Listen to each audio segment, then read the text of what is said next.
Assalamualaikum warahmatullahi wabarakatuh.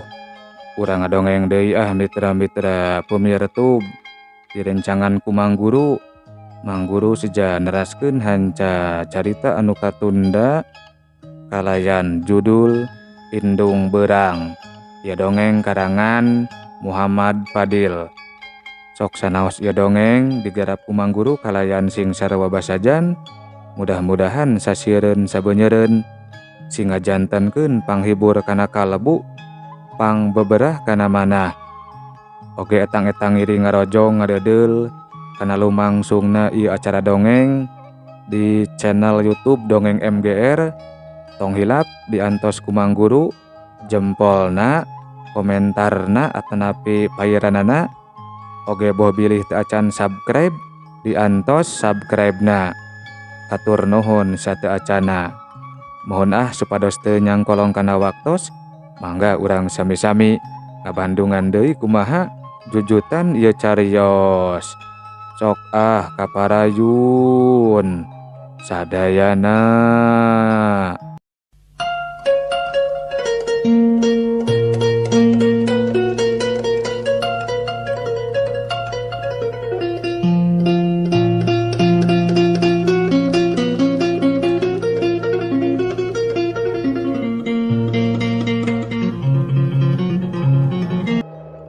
Mitra-mitra pemirtub dongeng Mang Guru, dina kaayaan kitu ujug-ujug berasat gerilap jedar. Langit anu keur ngucur cai hujan ngadadak caang ku guludug anu nyamber tangkal di kajauhan. Allahu Akbar, ceuk Rosadi ngagoak bakat kureuwas campur jeung sieun. Nempo kaayaan kitu mah hatena teu puguh rasakeuneun. Aya sedih kusabab teu hasil mawa waamah ka imahna. Keung kulantaran manehna sesoranganan di tengah-tengah jalan. Jauh ka ditu jauh ka dieu. Srog sanggeus kitu mah nyisikeun heula motorna sabab sieun kabentar guludug. Anu sakitu kerep jeung dekeutna eureureuh heula sakedeung ngiuhan di saung ranggon anu aya di sisi sawah. Bari babacaan sabisa-bisa nutupan ceulina sabab katorekan ku suara guludug anu tarik pisan.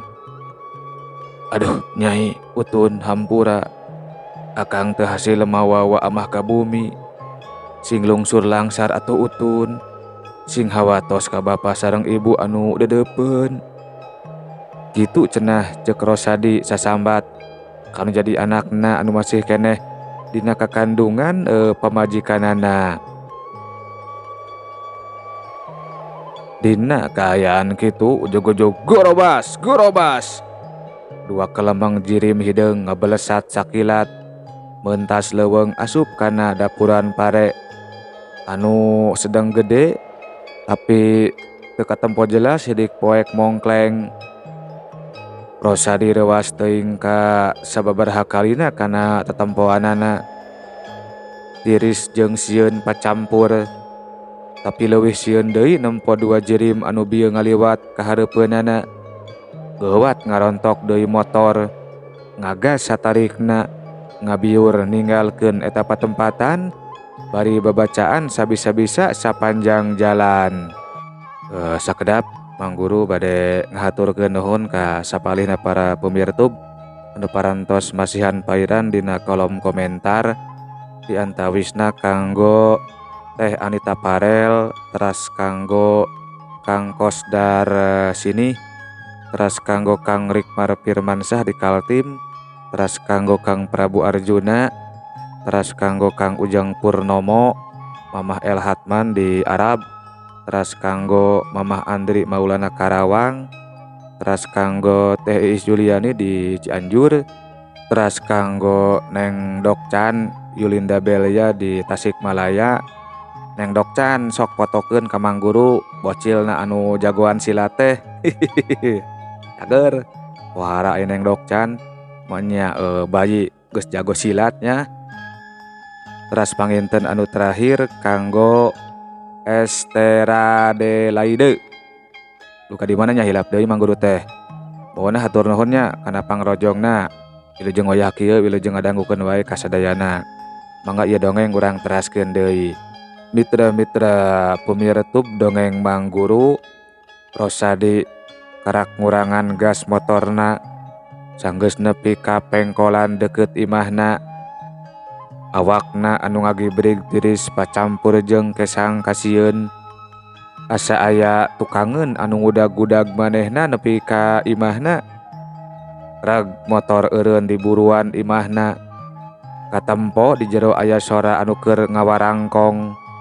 Sora pamajikanana anu keur ngobrol. Tapi teuing jeung saha?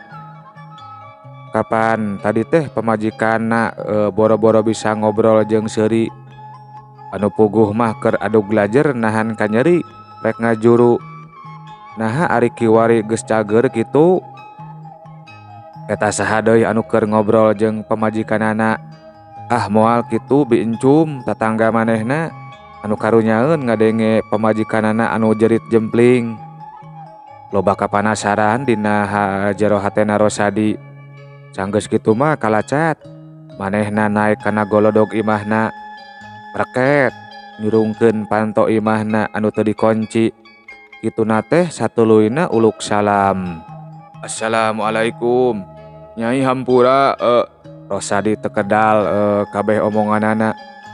Bahamna calangap asa kakonci. Teu bisa nuluykeun caritana. Basa panonna padu tetep jeung sapasang panon. Waalaikumsalam atuh jalu. Cah geuning si Sujang teh geus datang Nyai. Wa amah nembalan bareng jeung pamajikanana. Aya tetep seukeut anu nembus kana jero hate Rosadi ti wa amah. Anu keur nyeupah maturan pamajikanana. Anu geus beres ngajuruna. Di gigireunana aya orok lalaki anu geus dibedong. Kulitna bersih cahyaan anak lalakina Rosadi. Kang, atur nuhun nya. Parantos bela ka abdi sareng si Dede. Mangga geura adanan ku Akang. Ari ku wa amah mah parantos tadi. Ceuk pamajikan Rosadi nyambat ka salakina. Hayu atuh Sujang hayu. Ulah sok loba ngalamun. Tong dipikiran deui. Anu penting mah geus salamet kabehan tah kitu jalu. Ceuk wa amah. Sorana ngareuwaskeun Rosadi. Anu masih keneh teu percaya kana tetempoanana. Naha cenah eta nini bisa leuwih gancang nepi ka imahna. Padahal leumpang jaba poek. Jaba naha bisa apal imahna di dieu. Pan tadi teu kungsi ngabejaan. Sarebu pananya dina hatena Rosadi ngeunaan wa amah. Tapi teu wani kedal sabab bisi jadi kapapanjangan. Jeung sieun ku sorot matana wa amah anu kawas nyarek manehna nyarita. Alhamdulillah jalu. Ayeuna nya mah geus lungsur langsar. Wayahnya warek balik heula. Engke isuk uwa ka dieu deui. Loba uruskeun keneh di imah. Si Aki rek ka sawah. Incu rek sarakola. Kelah dipangmawakeun minyak keletik keur ngurut si Nyai. Jeung keur miceunyan leleugeuteun si Jalu tah kitu. Kewe deui nya. Ceuk wa amah bari amit rek balik heula ka imahna. Dua nanangan saukur unggeuk. Aya Cimata kasedih jeung Bagja anu kaluar tina panon Rosadi. Manehna sujud syukur dina suku wa amah anu masih keneh emok. Aduh, alhamdulillahirabbil alamin. Hatur nuhun uwa kana pitulungna. Mugi Allah ngawales kana kasayaan uwa. Ceuk Rosadi bari nyiuman leungeun wa amah. Heukeun wae atuh jalu. Geus jadi kawajiban uwa. Sok sing calager bager, sing runtut raut rumah tangganya. Atuh si Jalunya sing pait jaging pahang tulangnya.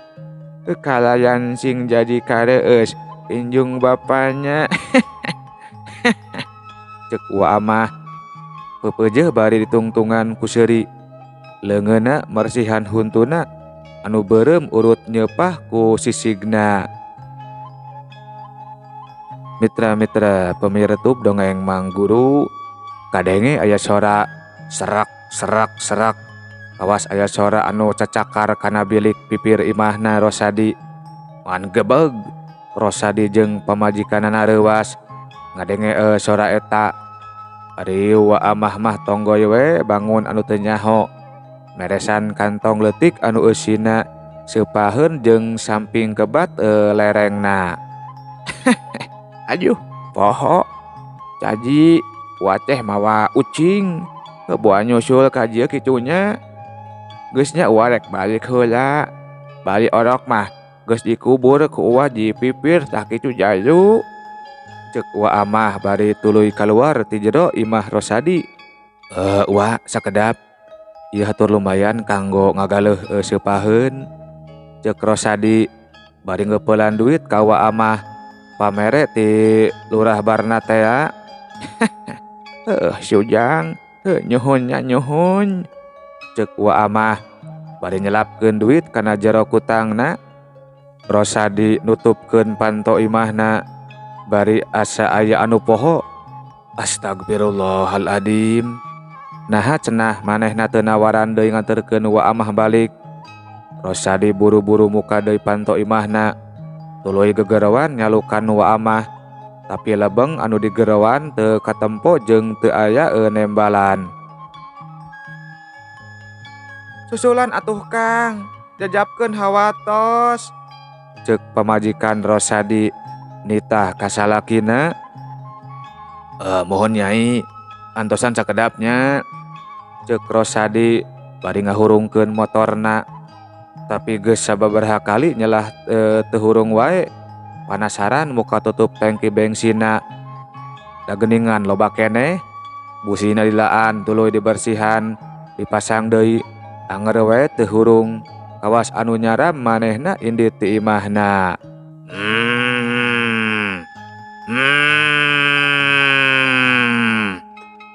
Kadenge deui sora ti pipir imahna. Ngoan geu ajeleng. Rosadi luncat asup ka imahna. Awakna ngeleper bakat ku sieun. Yeh, cag heula nya hei.